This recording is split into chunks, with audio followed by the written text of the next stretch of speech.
Yes, people, welcome back to the channel and welcome back to Yash Talks Football. Back with a video, not one that we wanted to make really, but it's about Bukayo Saka and his injury that he got in the game against Greece. So if you are new around here, hit that subscribe button, hit the like button, do whatever you got to do to help this channel grow. And yeah, Bukayo Saka has been injured in the game against Greece. He got hooked off, I'm not sure what minute, but it was pretty early into the second half. And people will say, Saka limps off the pitch quite a lot. Listen, whether this is tactics by Mikel Arteta to get forced off, we don't know. But the fact he was holding his hamstring and didn't look comfortable at all, it's not a good sign, because those will keep you out for at least 3 weeks, maybe even more, depending on how serious the injury is. And let's be real, in that game, no one performed well, so you couldn't even say he tried to sort of get out of it. But yeah, last international break, we had Martin Odegaard come out injured.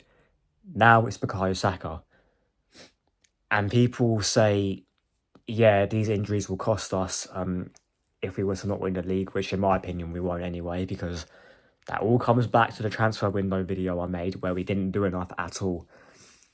I said when we got rid of Smith Rowe, it's probably the right decision to let him go, because Mikel Arteta will not favour him at all, in whether that's on the left, in the number 10 or in the number 8. So it's probably right that we went. However, we needed to have a replacement, because Fabio Vieira at the time, he was still here and he wasn't good enough. Fast forward to the last international break, from that point when I made that video, we have no number 10 and we've had to put Trossard in there. And to be fair to him, he's actually done all right. He's exceeded my expectations, definitely, but we haven't got a natural number 10 or a creative 8, depends on what way you want to think about it. Now, I said in that video also, we need another right winger to cover Bukayo Saka. And people will say, we got Raheem Sterling on loan, he can play on the right. Yeah, he's shit. Let's just be real, he's not good enough.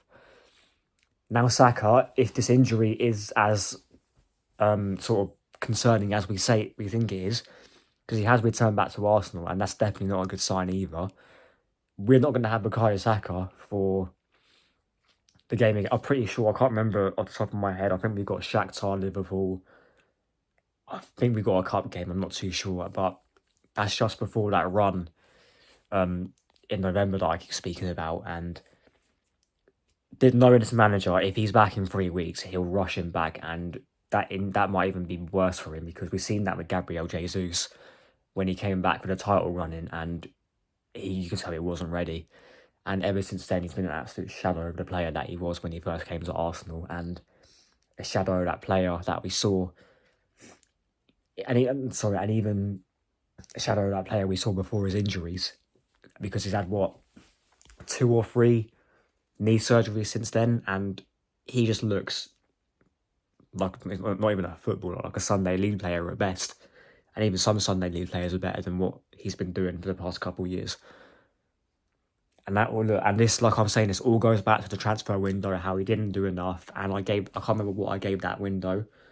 I gave it definitely under a 4, I'm pretty sure. And I was seeing most people giving it an 8 or a 7.